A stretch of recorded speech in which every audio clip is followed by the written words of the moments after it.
I don't even remember any of this. Okay. Well, I'm telling you what the FBI wrote and what they said. And so how does that make me a suspect?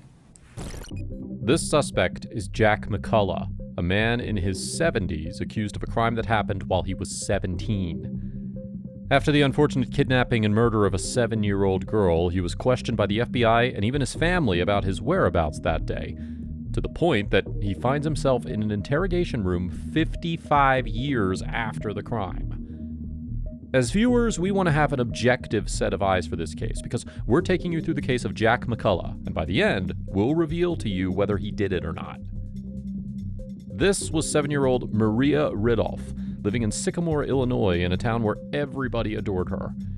But on the unfortunate 3rd of December 1957, she disappeared.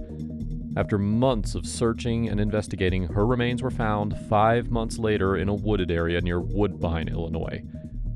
The only thing to go on about at the time was a friend of Maria who said she saw her with an unknown man in his early 20s who called himself Johnny. The investigation extended to the neighbors. And that's where Jack McCullough came up as a possible suspect. But to understand his history, we have to go through his 3 name changes. At the time of the incident, he was named John Tessier, as his mother, Eileen McCullough Cherry, married Ralph Tessier in November of 1944. Ralph and Eileen had 6 more children over the years, so basically 6 step-siblings for John. At the time of Maria's disappearance, John was 18, living with his parents and siblings, and planned to join the U.S. Air Force, which he did. By 1994, he legally changed his name to Jack Daniel McCullough as a tribute to his mother, who passed away that year. We'll get to more details about the family later in the video. In July of 2011, McCullough was brought in for questioning at the Seattle Police Department. Considering his experience in law enforcement, a professional interrogator was needed to make sure he doesn't slip through the cracks. 50 years ago, a young girl was abducted. I called that in. I called the FBI about that. Okay. Back in December 3rd, 1957. Maria, exactly. Yes. And we've been going through and doing some new interviewing and new investigations regarding that. Yeah, I'd be glad to help with that. And I wanted to talk with you because there's a number of things that came up, additionally, and we value your insights in this. I know we've kind of inconvenienced you, but I think if we can count on your help to resolve this, it'd be great. Sure. We've got if we can just do some administrative stuff first, Sure. name, address, some biographical stuff, and Sure. kind of get that out of the way first, and we can kind of get started with this. Okay. And your first name is? Jack. Okay, and your middle name is? Daniel. McCullough, correct? Correct. Okay. Do you have any other alias or nicknames or anything other than that? John Cherry. Okay. John Tessier, my stepfather.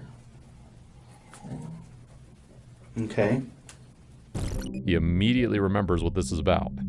He was technically brought in to give information that he had about the disappearance of the little girl, but will soon realize that he's a suspect. During his personal history form, they get to know that he lived in Seattle for the past 4 years. They get to know his phone number, driver's license number, and social security number, that he used to live in Tenasket, Washington for a year, that he was raised in Sycamore, Illinois, that he worked as a security guard for Four Freedoms House, and that he owns 3 or 4 cars, a 2004 green Isuzu and a 2000 dark blue Ford F-150.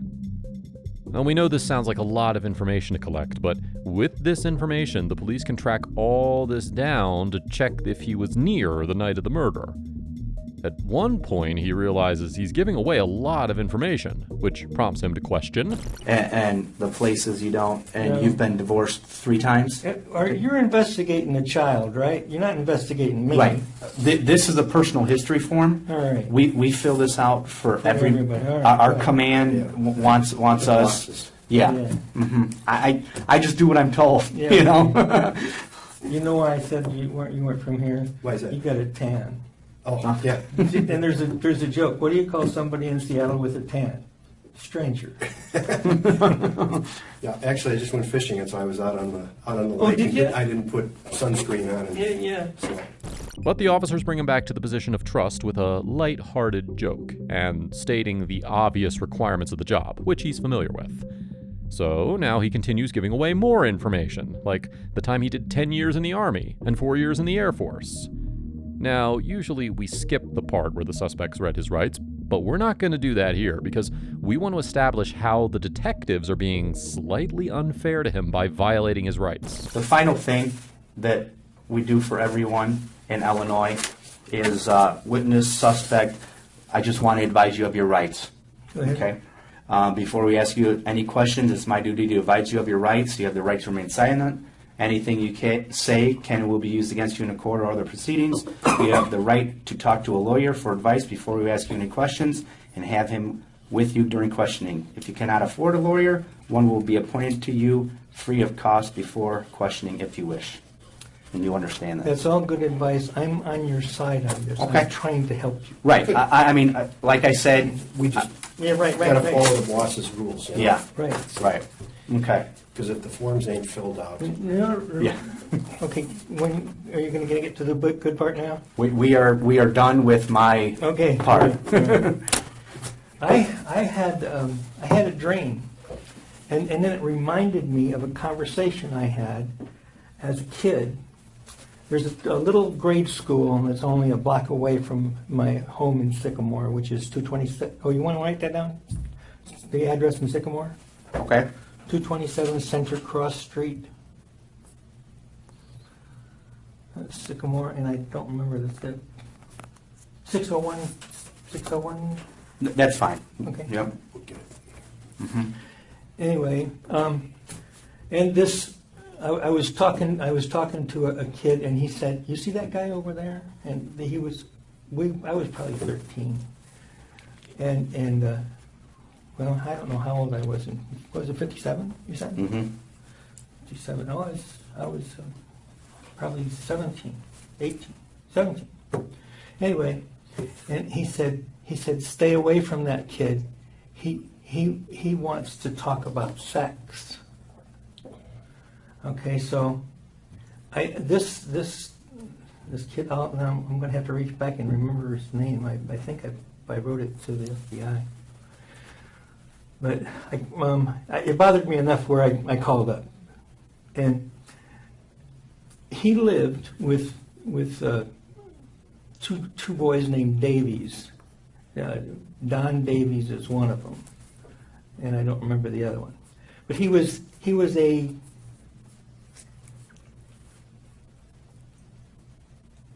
kid they allowed to stay with them. He didn't have a home in Sycamore.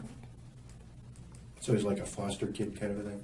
And on the same block as Maria lived.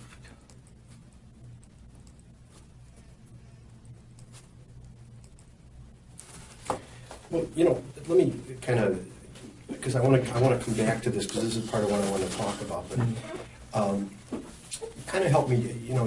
You were, I think you said about 17 or so at the time. Kind of take me back and give me a flavor of what Sycamore was like. Oh my God, Sycamore is Mayberry RFD. It was a wonderful place to grow up. And I knew everybody. I had paper routes all over town, so I had personal knowledge of everybody. It was just it's a great town. It still is, but it's grown a little bit too much. A lot of people from Chicago moved out. Yeah. Everything gets bigger, I actually. Well, if you ever get a chance, go there. Oh, I've been through there many times. Yeah. Yeah. So It's a great little town. If I was going to raise kids, that's where I'd do it. So, at that time, how did you kind of get around town? I mean, was there bus routes or was it bicycles? I never took a bus. I had when I was younger, it was always a bicycle, and then I became a teenager, and I got an old clunker. My first car was a '48 Plymouth Coupe. Now, even though he didn't want to continue, the interrogator changed his statement, and that got him convinced enough to continue. So far, his body language shows he's relaxed in sharing these memories and is not making anything up. He talked about what he told the FBI at the time of the incident who questioned him because he lived nearby. But some sources suggest that it was McCullough's step-parents, the Tessiers, who tipped the police just to clear their son. By mentioning the Plymouth Coupe, we can ascertain if the kidnapping took place by car or not. And so everybody was in the 227 residence, huh? Yeah. And parents were, Ralph and Eileen, how do you spell Eileen? Eileen.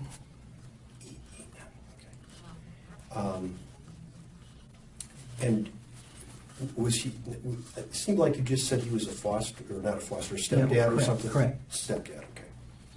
Yeah.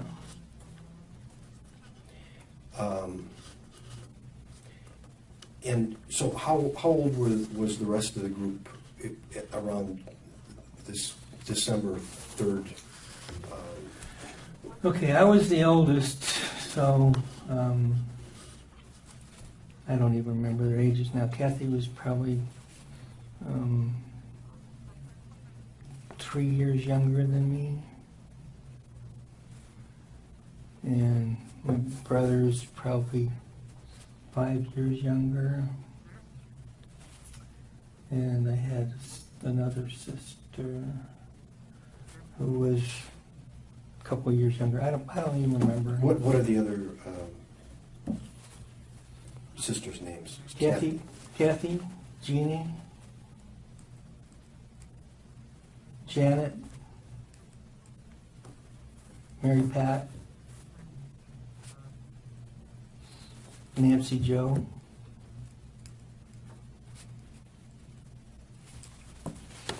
Now, were they Ralph and Eileen's children? Yes. So you're the only step Correct. to Ralph then? Huh? Correct. Okay, gotcha.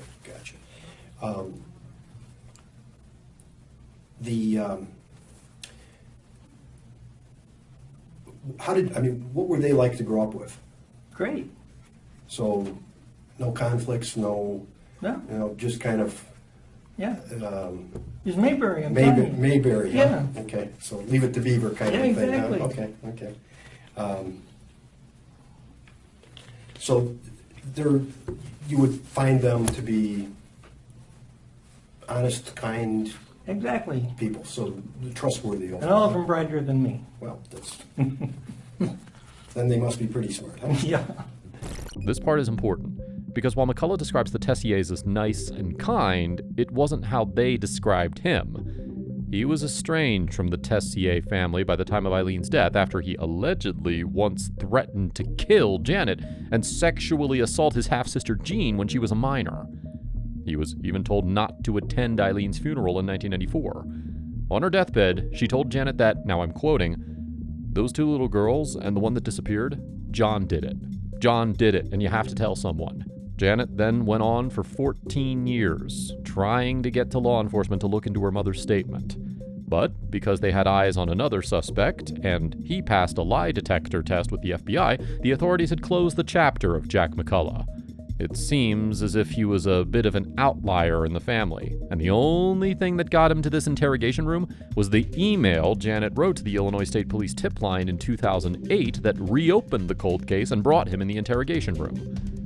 The question here is, just because he's cold to his family, does that mean that he's cold enough to kidnap as a teenager? Now, I want to go back to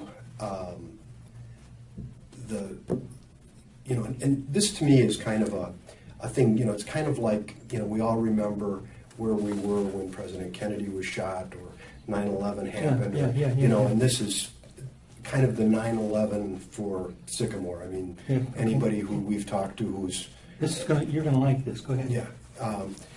So tell me kind of what you remember about that. The day Maria was kidnapped, I was in the induction center in Chicago, joining the Air Force. I spent the entire day there, and they have a record of it minute by minute. one thing the military is good about is keeping records, huh? Yes, yes.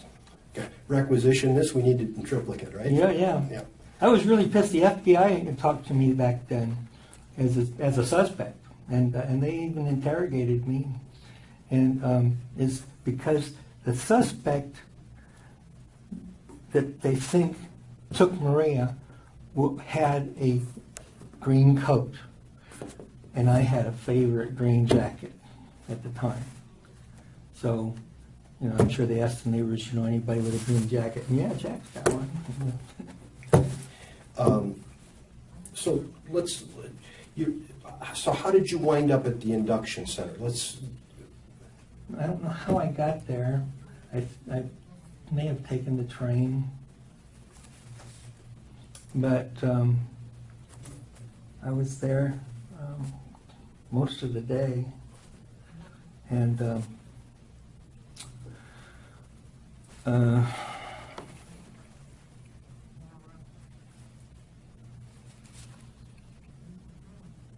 and you can check with the FBI because they gave me a lie detector test, and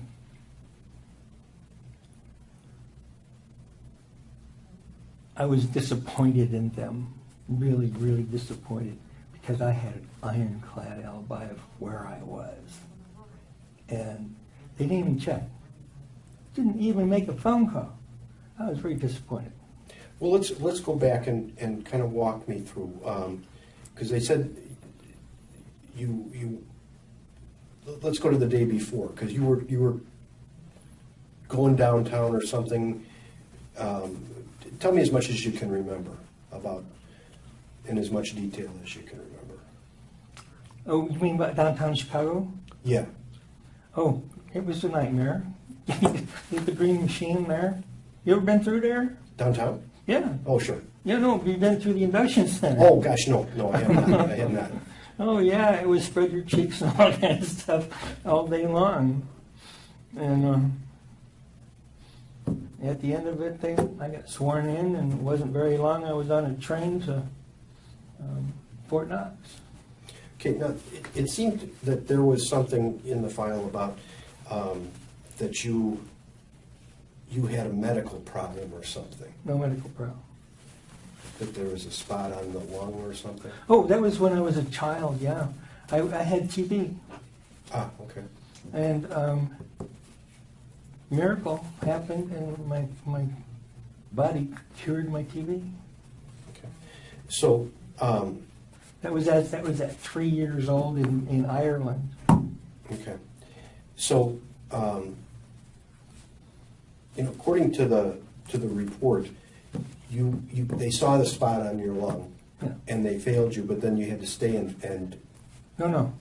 I passed because the scar was long gone by then. I mean, the scar is still there, but when I first came over in 1946 on Queen Mary, by the way, it wasn't long. They put me in the sanitarium for observation. They found I had nothing, so that was the end of that. And I had good health in the service. okay. So,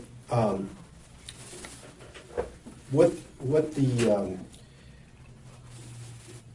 the report said is you had to stay downtown overnight I don't remember that. at some YMCA or something. I don't remember that. What do you remember? How did you get downtown?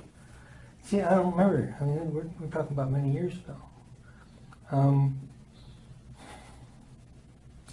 I know no family member was with me, so I don't think anybody drove me there, so I must have taken the train. These 4 points are questionable, so let's go through them. According to Tessier's parents, when they were asked by the FBI investigators on December 3, 1957, Tessier was in Rockford, Illinois, approximately 40 miles northwest of Sycamore, to enlist in the Air Force. Now, it's strange that this story differed from his mother's previous statement, as reported by her daughters, that Tessier had been home all night. He said he had been in Chicago on December 2nd and 3rd undergoing physical examinations required for his enlistment, and on the morning of December 3rd, he had visited the Chicago recruiting station according to his records. and then spent the day sightseeing in Chicago before returning to Rockford by train that evening, arriving there at 6:45 p.m.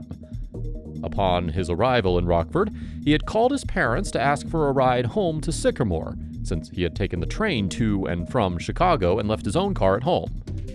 Telephone records were later found showing that a collect call was placed from the Rockford post office to the Tessier home at 6:57 p.m. that evening by someone who gave his name as John Tessier, as written down by the operator.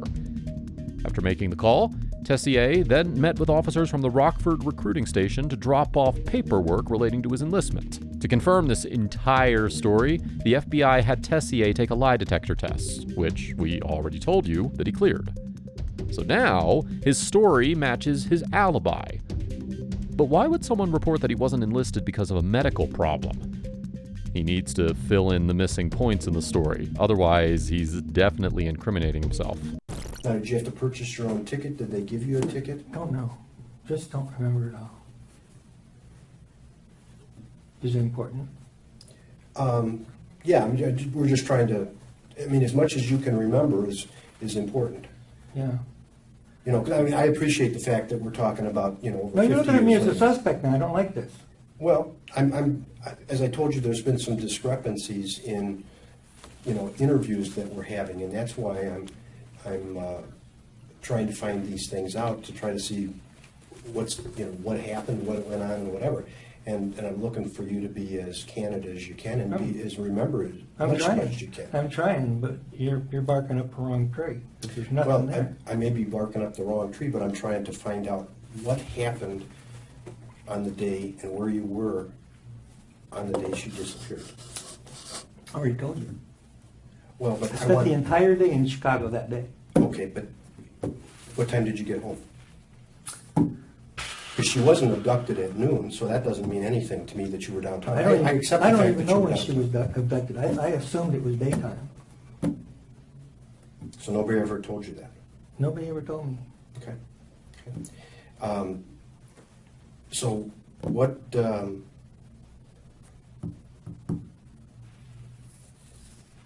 tell me, let's start at the beginning. So you went into the induction center. What time did you get there? Don't recall. Okay. What station did you go out of? Oh, see, you can do all this research in Chicago, Well, I know I can, but I want to hear what you have to say. and I'm telling you, it's vague. I don't know. Okay. Well, here's the thing, is that the story that you gave the FBI Yeah. just doesn't match up Match up to what? to what people say. What people say about what? What people said you were doing and where you were. Nobody knows what I was doing that day. Because I was in Chicago. You do, and the people, well, when you get back in the evening, what did you do? This was a big day. This is a day that. I probably crashed because it was a hard day. So you think you were home asleep? I'm assuming. I didn't have any place else to go. I go home. So why would people say you weren't there? Who? What people? Your sisters? They don't know. Well, they say they do. They don't know where I was back then. Yeah, they do. No. Mm-hmm. All right, we're done. Well,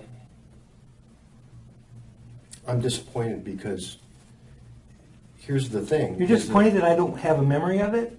No, I'm actually I am disappointed in that because I hoped you would have some explanations. And my sisters think I had anything to do with her abduction? They just said you weren't home Because I was in Chicago. overnight. I don't remember where I stayed. I don't remember how I got home. It's 1957. Mm-hmm. Well, how about if I tell you what you told the FBI, What do you think I told the FBI? what they put in your report Okay. about the interview that you had? All right. Okay. See if this helps you at all.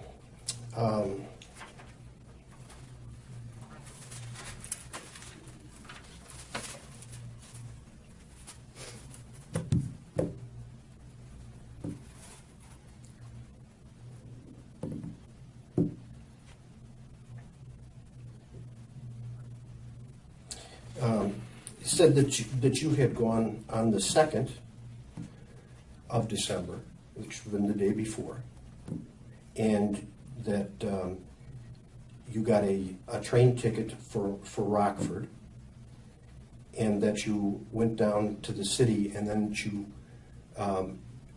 were rejected because of the spot, and that they asked you to stay overnight at the YMCA, and then you went to the second day, I don't remember any of this.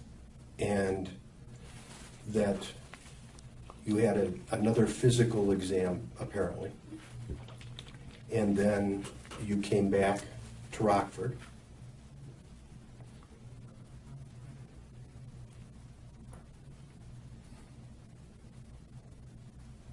I might have joined in Rockford, but that's just paperwork.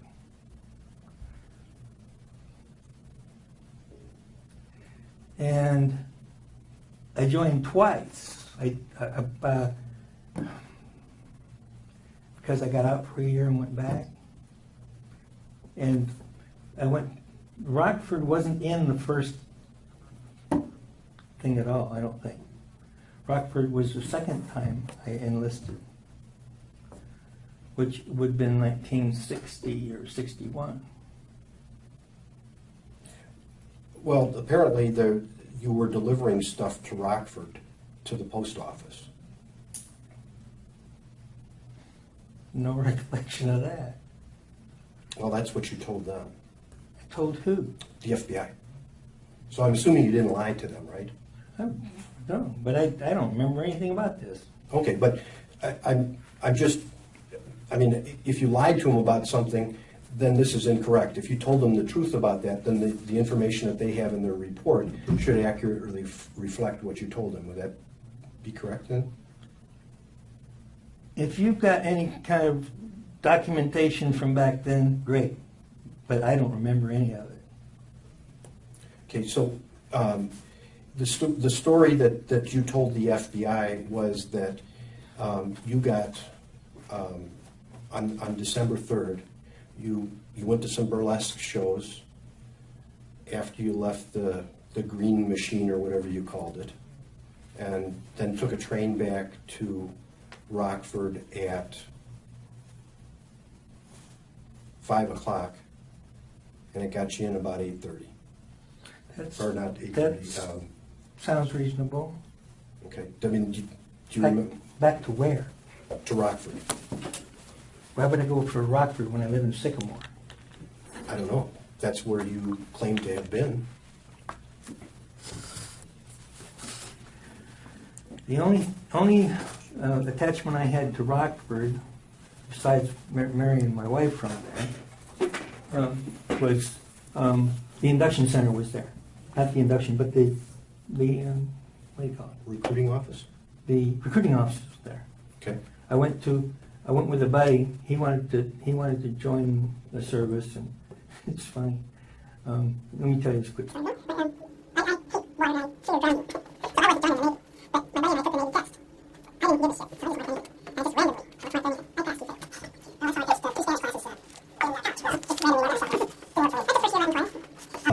So the story that you tell the FBI is that you go down on the 2nd, you fail because of this spot, so they talk to the recruiter and they re-examine you on the 3rd, and then you finish that, and then you go to a burlesque house or a couple of burlesque houses. Don't remember anything like that.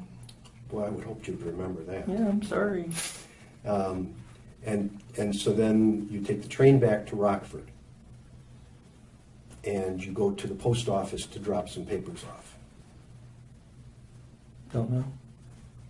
But if you told them that would be an accurate reflection if they put it in the report that way. I would assume. Okay. And then they said that you made a call home to get a ride. How would you get up to Rockford?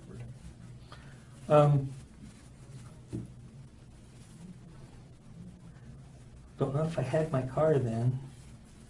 think I sold it. So Dad would have probably come and got me. Okay, so how would you got up there? From, in what time frame? What Well, day? on the second. On the second? Maybe with the buddy that we went to the different places with. So who do you think that might have been? Oh, no idea. Well, who did you hang around back then? I don't even think he was a friend of mine. I think he was just along. So who would he have been? I have no idea. Then how do you know you don't have a relationship with him? Because I have no idea. I see. At this point, we have to entertain three possibilities. Either the detectives are lying because they legally can, and he's telling the truth. Either he can't remember something that happened 60 years ago, or he's such an expert liar that it's hard to tell. We can't rule out the theory that he genuinely can't remember what happened 60 years ago, but he seems to be agitated. Notice how he said, "I think we're done." This meant that he didn't want to answer any more questions. But instead of acknowledging this request, the detective grills him even more. It is only Jack's willing cooperation that is giving detectives such useful information, so they should tread lightly so that they can get some sort of breakthrough. I don't know. I wasn't there. I'm just going by what you Yeah, told right. me. Okay, we're going to go back and say, you're saying they said, because I don't know it. I'm just telling you what they wrote in their official report Okay. to here. So I wasn't obviously there because Yeah. I was probably still in diapers. Yeah. So then they said that your dad came and got you. Probably. Okay. And then they said that you were going to go out with your girlfriend. So, Well, I'm just asking if you remember. don't remember. Okay. But that's what they say anyway. Yeah. Okay. And that you had a date with her. I had a girlfriend back when I was going to go into service, yeah. And what was her name? Janice Edwards. Okay. And then they said that you were on a date with her until 10:30, and then you went out searching for Maria. Oh, I remember searching. We went out to some farms in DeKalb. And when did you do that? Don't know. I mean, was it that night? Don't know. Okay. How did you get out to the farms in DeKalb? Drove, So you took your car? probably. Okay. And who did you go with? I don't know if I went with anybody. There were lots of people searching at the time. I just joined in with some people that were going here and there.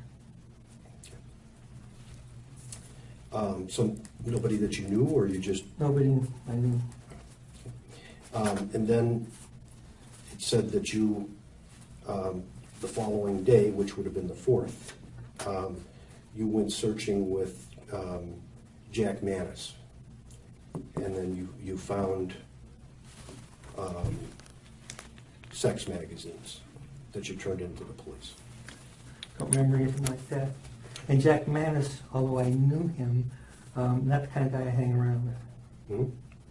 But that's what you told the FBI, was that you did that with him. Okay.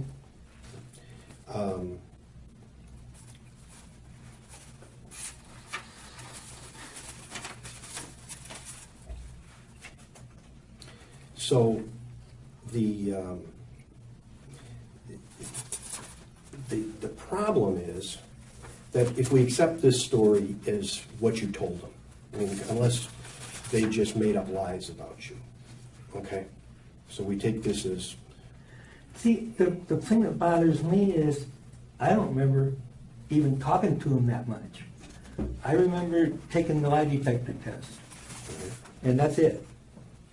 There was a guy that was assigned to me, and he drove me around a lot. He drove me around town, asked me if I had any ideas about different people that they may be looking at, or if I had any ideas who might know anything.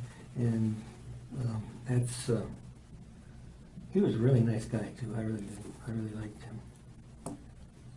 him. But after they did the lie detector test, they let me go and didn't bother me anymore. Okay.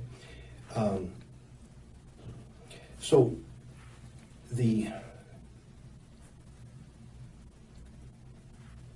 when we start to look at the story that you tell here, okay, and we've done a lot of interviews, there's things that just aren't right. Okay. First of all, you had the nickname Johnny, I think. Yeah. Okay. So the person that was introduced themselves to the girls said he was Johnny. Okay. Who knows? Okay. The description of the person matches you down to the gap in the teeth. Yeah, that's really was surprising. Yeah, well, I'm sure, but you know, that's what they height, the weight. See, but that was my neighborhood. Everybody knew me. So if they had seen me on the street, Maria's parents knew me. I used to play with their daughters in the backyard. See, and that's, you know, well, the description isn't coming from Maria, though. It's coming No, she was from Kathy. Kidnapped. Right. It's coming from Kathy, the other girl that was there. So she described somebody who looked remarkably like you and had the gap in the teeth, the same color hair. See, I didn't hear anything about these descriptions. The only thing I heard was he had a green jacket. Well, actually, it was a sweater that was the description. All right, I don't have a green sweater. I And- had a jacket. Well, and it wasn't a green sweater. It was a multicolored sweater. See, it's not me. Yeah, well, but your family says that you had a multicolored sweater that was just the same description, and that after Maria disappears, that sweater disappears. Oh, this is bullshit. Well, that's why I want to sit and talk to you about it. I mean, it might This be is bullshit, bullshit. but Number one, I don't ever remember a multicolored sweater. My favorite jacket was a fuzzy green jacket which I bought myself. My favorite shirt at the time was a blue silk shirt, kind of shiny. And well, this apparently was a sweater that you wore all the time, and then nobody in the family saw it after Maria disappeared. so there's no records in Chicago at the induction center. Oh, I'm not even questioning the induction center. We're talking about in Sycamore is what I'm talking about now. Yeah. I accept the fact you were in the induction center. Absolutely, you were there. Absolutely. Okay, I don't doubt that for a All second. right. Okay, but now we're talking about the evening of the 3rd, because she isn't taken till 6 p.m. So what happens on the See, I didn't 2nd even and know what that. happens all day long, and on the 3rd downtown in the induction center is really I irrelevant. didn't even know that. Yeah. And I didn't hear until years later that some mushroom hunters found her somewhere down south. Mm-hmm. So here's the other issues. Let me just go through it. You know, kind of. I want to tell you what you said, and then what everybody else says, just to be fair to you. Yeah. Okay. So that you call your house with a collect call, and you're on the phone for about 2 minutes. I did that a lot. Go ahead. Okay. Well, you did it the evening of her disappearance. Okay. Now, it's supposed to be for somebody to go pick you up. Now, the family says, well, that nobody can go pick you up because Ralph's not at home. He's taking Kathy to a 4-H club meeting in DeKalb someplace, okay? And by the time he gets back,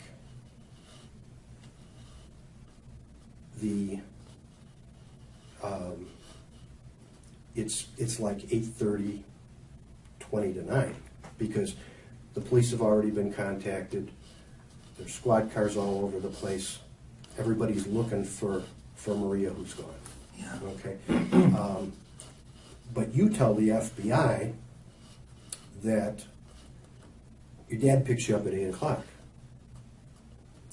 But he can't, because he's running your sister back and forth from this. This is all so wet, because who knows about what time exactly you do anything? I was a kid. Well, we know for sure that she had this. We know what time the police were contacted. We know what time they arrived. So for her to see all these cars and ask what happened, it already has to be done. So at this point, it's 8:30, 20 to 9. Now you, in your statement to the FBI, claim that you're back in town at 9:20. So Well, it's a half an hour drive to Rockford. okay. But you also say that you're going out on a date with Jan. And Jan says, we didn't go out on a date. Yeah, And she said, I know we didn't go out on a date because my parents wouldn't let me out of the house because of what was going on with the abduction of Maria. oh, So now we have a couple of other inconsistencies. Why are you telling people you went on a date when you couldn't have gone on a date? who said I couldn't have gone on a date? Well, Jan says. She says her parents wouldn't let her out of the house. You weren't there. So, I mean, that's I'm just telling you. Okay? Yeah. I mean, it's just, I can only go by what you told the FBI. I don't even remember any of this. Okay. Well, I'm telling you what the FBI wrote and Yeah, okay. what they said. And, So how does that make me a suspect? well, let's review. Your name is Johnny. Yeah. The guy who took him says his name is Johnny. Really? Yeah. His description, including the gap in the teeth, looks just like you. We've got a sweater that matches what she describes the guy was There's wearing. a car description, isn't there? At the very last moment, he crosses his arms, indicating he's no longer going to be open-minded. He's slowly shifting to evasiveness and aggression in his responses. It's hard to consider everything his family says against him as credible statements, considering he had such tainted ties with his family. So, because of that, we can't just go forward with their testimonials, as that might be biased. At his age, it makes sense to get aggressive, but it's not looking good right now. Even if he's telling the truth, his aggressive nature continues to incriminate him more. Oh, we'll come to that. All right. Okay. But that sweater disappears. Yeah. You say your dad picks you up, Ralph, and yet Ralph can't be picking you up because he's taking care of your sister, running her back and forth. You say, I went out on a date with my girlfriend. She says, no, we didn't. My parents wouldn't let me go out. He never came over. You say, I stayed the night Where? in your home. Probably. The girls say you weren't there. And they know you weren't there because Ralph and your mom went to help search and help to feed the people. And they put a lock on the front door so that they couldn't get in. They put a 2x4 across the back door so they couldn't get in. And they told the girls, one of you has to sleep on the couch and let us in when we get here. They come home at 4 or 5 o'clock in the morning, let them in, you're not there. So where are you? I might be in Chicago. You can't be in Chicago. Well, I mean, you could be in Chicago, but you said you were in Rockford. Your phone call comes from Rockford. So you can't be in Chicago if the phone call collect is from Rockford.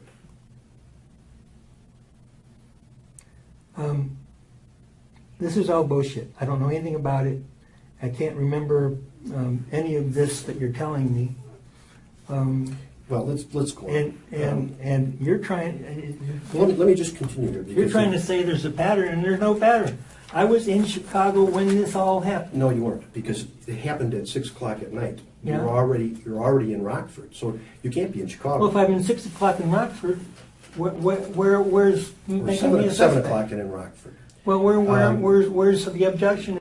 The problem is that nobody sees you searching in the evening. So I'm I just wasn't telling you. searching in the evening. I didn't even know about it So until then, later. where did you go? I Huh? mean, this is a big deal. Everybody's out searching, screaming for the little No, girl. I went searching like the next day.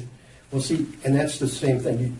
To the FBI, you say that you're with Jack Manis, and that you find magazines, sex magazines, that you turn into the police department. The police department says, we didn't get any magazines from anybody. Jack Manis says, number one, you weren't with him. Number two, he didn't find any magazines, and if you did find them, he would have kept them. This is all bogus. I don't remember anything about any magazine. Well, I'm just telling you what you told the FBI. What they say, I said. Well, I'm not saying I said it. well I'm just It sounds to me like they're making shit up. And I'm telling you already how disappointed I am in the FBI.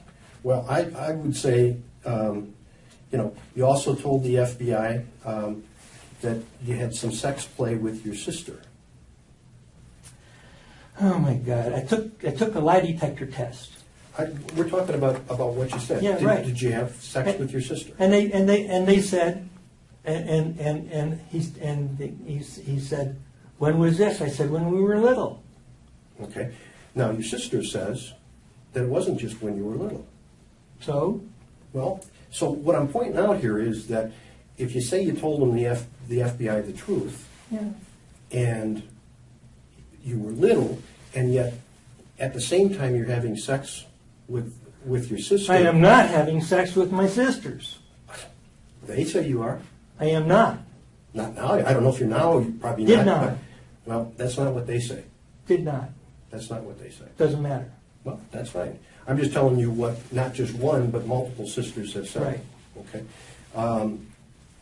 They also say, well, actually, Dave Frederick says that he saw your car driving in the late afternoon in Sycamore. So Well, you said nobody drives your car but you. I'm telling you, I don't remember any of this. I'm just telling you what everybody's saying. All right. Your mother also says that to Janet and Mary that you killed her, Maria. This is a lie. This is a lie. My mother loved me to death. I know she did. And I know did, but she was crying when the FBI wanted to talk to me. I have no doubt, because she also told them some lies to the FBI. My mother doesn't lie. Well, she said you were home all night, and the girls sat right there and said, he couldn't be in. We looked, he wasn't home, the doors are all locked, nobody can get in without us opening the door, and your mother didn't tell the FBI the truth. Now, she may have been protecting you, but Protecting me by saying I murdered them? Murdered a girl? I think that's what she was thinking that you did here, and I think No, this is bullshit. It's all bullshit. My mother wouldn't say that. your mother did say that. She didn't. Yeah. No, she didn't. Well, and here's the other problem is that Because my mother knew where I was that day. forget about during the day at the Army. That means nothing, because the incident doesn't happen until 6 o'clock at night. I agree with you. I absolutely 100%, absolutely 100% agree that you were down in the city having a physical. Yeah. Okay, that's irrelevant. Yeah. The incident doesn't happen till after 6 at night. And where was I? Well, you claim that you're in Rockford. So? So, Where does the train get off? in Rockford? It doesn't go to Sycamore. Well, apparently not. Okay, and if I'm in Rockford at 7 o'clock, I make a phone call from there at 7 o'clock and ask for a ride? Yeah, but nobody can come get you. So? I got a thumb. I can hitchhike. Well, the other problem is that, we can take all this stuff that's being said here, but when you're given a ticket by the military to go Sure, downtown, right? sure. Okay. So it doesn't make any sense not to take the ticket. Yeah. Right? Yeah. The problem is that the ticket didn't get used. Yeah, I mean, you know how the military is. Here's your ticket to go to Rockford, or to go from Rockford to Chicago. You never used it. You know where this comes from? Jan Edwards. You know how women are sentimental, they keep everything? Yeah. She's got a pictures of you, and she said, yeah, John gave me this. That's really funny. Well, I think it's not funny. I think it questions whether or not you were involved in this. Okay, I'm going to tell you, I'm not involved. You can give me a lie detector test. I'll pass it. Okay, all right. Why don't we do that right now? All right? Okay, good. You want another cup of coffee? No. Okay. Be back with me in just a second. I'm going to talk to you. You want to talk to me? Yeah. About what? About who I think did it. Okay. Nobody seems to be interested in what I'm saying. Okay. Now it's a he said, she said situation. It's his forgetful memory versus what he said to the FBI. At this point, he's even denying having bad relations with the family. So a lie detector test can settle the situation for good. But before that, the detective takes one more jab at Jack by reading out the consequences. Something that might get a confession out of him. What is it you're saying to me now? What I'm saying to you now is you think I had something to do with it. What did I tell you? I think you had something to do with the murder. Did I say that I think you had something to do with being there with those two girls before she was taken? I said you're being deceptive about something. You were deceptive. You were deceptive in your polygraph with the FBI. You were deceptive when your mother, on her deathbed, believes that you were involved in this. On her deathbed, she said this. Okay. Are you telling me you don't know about that? Don't know about that. Okay. I don't Well, believe it either. You don't believe that? Huh. I'll go and I'll find the documentation on that for you and I'll bring it to you. Okay? Doesn't matter. Okay. Why would your mother say that to you? Your mother doesn't seem, all the reports that I read, it doesn't seem like your mother's the type of person who's going to make something up out of nowhere. No, she wouldn't. Okay. And this didn't happen. And what didn't happen? What you're telling me, it didn't happen. That your mother didn't, on her deathbed, didn't say that you did this? Yes, right. My mother knew I didn't do it. Yeah.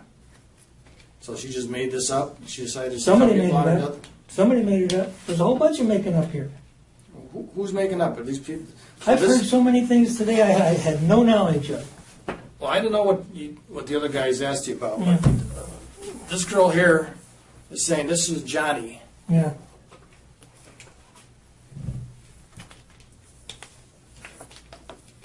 This girl here gets a train ticket, an unused train ticket that you were supposed to have used and you didn't use that night, that she still happened to have by Johnny. Yeah.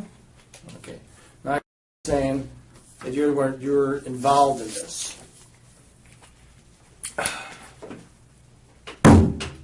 There's no way my mother would say that unless she was out of her mind. Was your mother out of her mind at that time when she was dying? No. Why would you know? You told me earlier that you talked to her every single day. No, I didn't say that. Yes, you did I say said that. months. Oh, every month that you talked to her. Yes. Not every day. Every month of her life. So when you were talking to her while she was Even dying, when I was overseas, I called her. did she have some dementia at the end when she died? And I Could- believe could- this was the she had- early 90s that she She had died? cancer. But why, if she had cancer, would she say you did this? That you were involved She in died this? of cancer. They took so much out of her, there wasn't anything left to take out. Did she never mention this to you then, No. at the end? Nope. So she doesn't sound like she's a spiteful. Excuse me. She's not spiteful, is she? No. So, with no confession, the next step is to set him up for the lie detector test. After he's read his Miranda rights and the polygraph statement of consent, he goes through an hour-long test. But before he just willfully gives all his information, he gives a silent reminder to the interrogator to not violate his rights. What year is that? I've got a Isuzu. Okay. I think it's a 2004. 2004. Do you know the what's the color? The color is green. Green? Yeah. It's kind of like Eddie Bauer colors. Okay. Okay. Is that the only car you guys have? Does your No. wife have a car? No, I got a. You don't have like 8 cars, do I you? got 3. Oh, 3? Okay. 3 or 4. Oh, gee. All Let's right. see. I got 3 here and 1 in Tonasket. Just give me your vehicle and your wife's vehicle. That's all I would need. Well, that's the vehicle we use the most. I also have a truck. Okay. It's a 2000 or It's well, I remember what is it? It's a.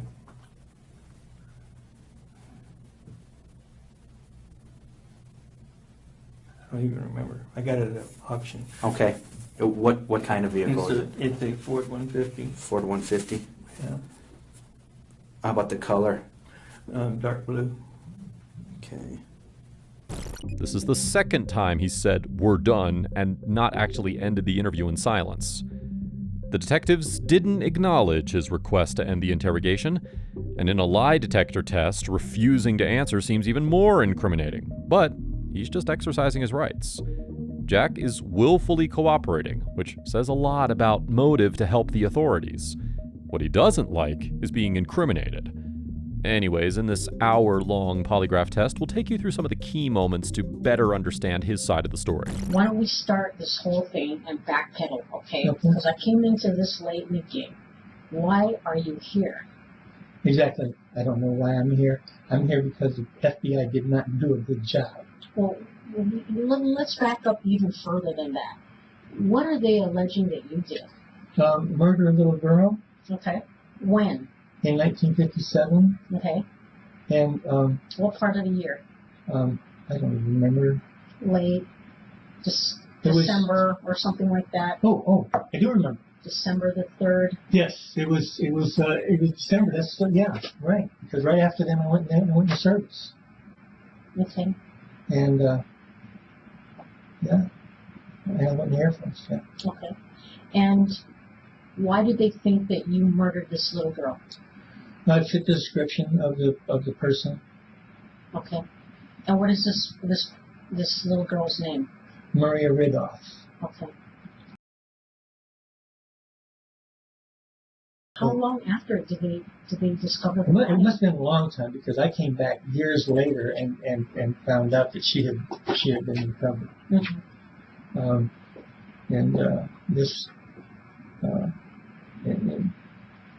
But there was a big question as to whether this story was true because it wasn't mushroom hunting season, Mhm. and maybe probably just people looking for an excuse to be in the woods. Mhm.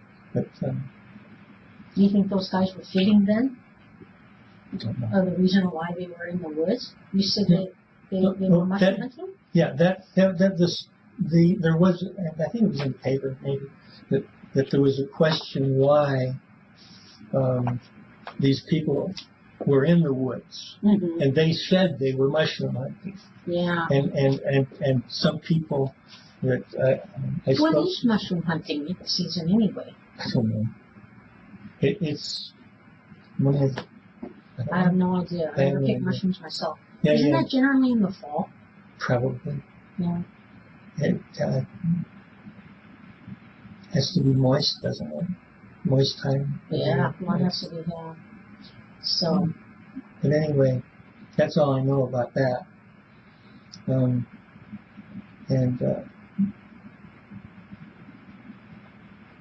I don't, if they ever find them, the punishment can't be enough.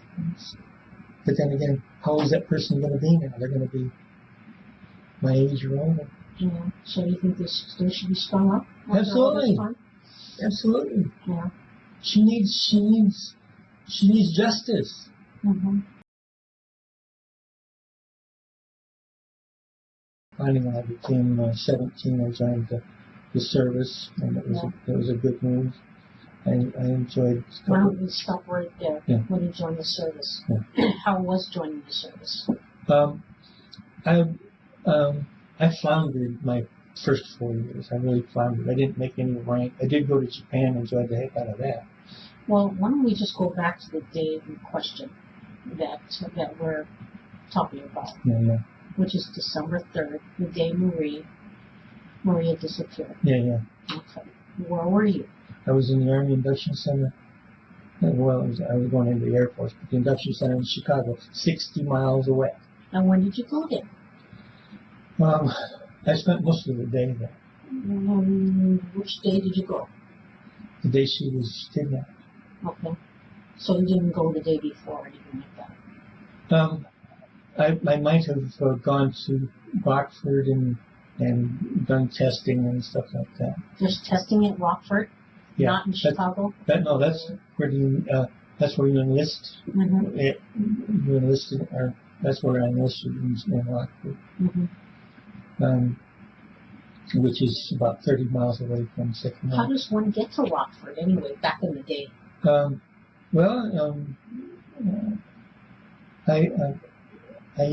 don't think I drove because I was going to take the train, so maybe somebody took me, or I hitchhiked. I don't know. You mean a young man at that age doesn't have a car? I had a car, but I was going in service, so I sold it. Oh, so you didn't think you were, okay, Yeah, coming back? I was probably not going to see that car again. Mm-hmm. And I just joined for 4 years, so I didn't plan on coming back. Mm-hmm. It was I got cramp in my leg. All right. So, what day did you go to Rockford? We're talking a long time ago here. I don't know. You don't know? No. What day did you get inducted in? All I remember is the day Maria was kidnapped. Which was December the 3rd? That's the day I was in Chicago. I thought you go through induction in Rockford. There's no induction. Okay, so what happens in Rockford? The induction center is in Chicago. The enlisting center. Is in Rockford. Yes. Okay. Okay. So I spent the entire day there, and that can be easily verified because they were looking, they were taking all kinds of blood tests and everything. Mm-hmm. So every minute of my day. So is there like a train that leaves your little town that goes to Rockford? No. I think the train goes from, my little town, there's no train between my little town and Rockford. Okay. So, but from Rockford to Chicago there is. Yeah. He seems to be telling the truth. But because of his aggressiveness in response, and the pressure coming from the Tessier and Rudolph family, he was arrested for the kidnapping and murder of Maria Rudolph and extradited to Illinois. This was a difficult case to have, considering there's no DNA evidence, but only a timeline, which is hard to recall considering his seniority. There was also a theory, according to the autopsy report, that Maria was stabbed. So, when the trial began in September of 2012, they first made links to the fact that McCullough was attracted to Maria and decided to kidnap her. Numerous witnesses testified for the prosecution, including Maria's family members, neighbors, law enforcement personnel, and Kathy Sigmund Chapman, who was the star witness and identified McCullough as Johnny, the man who had walked up to her and Maria 60 years earlier. Another childhood friend of Maria's testified that she had also been offered a piggyback ride for Johnny and identified him as McCullough. 3 inmates who were jailed with McCullough testified that he talked about killing Maria. However, their stories were both inconsistent and failed to match the evidence indicating Maria had been stabbed. One inmate said McCullough spoke of strangling Maria with a wire, and another said McCullough accidentally smothered her to stop her from screaming. The defense argued that the prosecutors and police were pressured by the Ridolph and Tessier families to solve the case and implicate McCullough, even though there was no physical evidence, motive, or indication that McCullough was in the area when Maria was kidnapped. McCullough did not take the stand in his own defense on the advice of his attorneys, considering he might get aggressive again. All this considered, on September 14, 2012, McCullough was convicted of the kidnapping and murder of Maria Rudolph and received a life sentence with the possibility of parole after 20 years. He was 73 years old at the time of sentencing. Now that his fate is sealed, many people thought this was the end. But if you look at the trial, all they acted on was witness statements and pressure from the families for a crime that happened 60 years ago. No one questioned the witness statement's credibility and rechecked the evidence at trial. So, McCullough, after 3 years in prison, filed a petition for post-conviction relief, which was pursued further by a public defender. This successive motion could not be denied without a hearing from the state attorney's office. So, the newly appointed state attorney Richard Schmack, who replaced Clay Campbell, conducted an extensive review of the evidence and concluded that McCullough could not have committed the crime and was actually innocent. He stated that evidence was kept out of trial which supported his alibi, like the phone records which confirm his collect call from a payphone in Rockford, not Sycamore. Considering the 40-mile distance between the two cities, he could not possibly have been in Sycamore at the time of Maria Ridolph's disappearance. After a court hearing in March of 2016, Judge William P. Brady of the Illinois Circuit Court vacated McCullough's original conviction and sentence and ordered a new trial. Now, keep in mind, he had served about 4 years now. A week later, the judge dismissed the charges against McCullough, but did not dismiss the murder charges without prejudice, which means that McCullough could be tried again for the murder provided a prosecutor does so. Maria Ridolph's brother, Charles, got hundreds of Sycamore citizens to sign a motion requesting a special prosecutor to be appointed, which means they didn't want Schmack on McCullough's case. But that motion was denied by the judge, and Charles later stated that he would not appeal the ruling. After this legal battle, after 5 years of serving a life sentence, this happened. 76-year-old Jack McCullough is a free man this morning after an unexpected and unwarranted prison sentence for the 1957 murder of a 7-year-old girl. Turns out he didn't do it. This new information is information that the trial court did not have available to consider when it's made its ruling.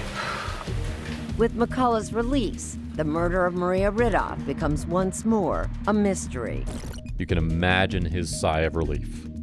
After being targeted by 2 families, 2 detectives, and the FBI, he is finally cleared of a 60-year-old crime. Despite being honest in interrogation and in 2 lie detector tests, he had to go through 5 years of a life sentence. And it was only through the effort of public defenders and newly appointed prosecutors that he got justice. But that also means that the 7-year-old Maria Ridolph did not get justice, even after 66 years. This was how a 76-year-old man was wrongfully convicted in a 60-year-old case. And as always, thanks for watching.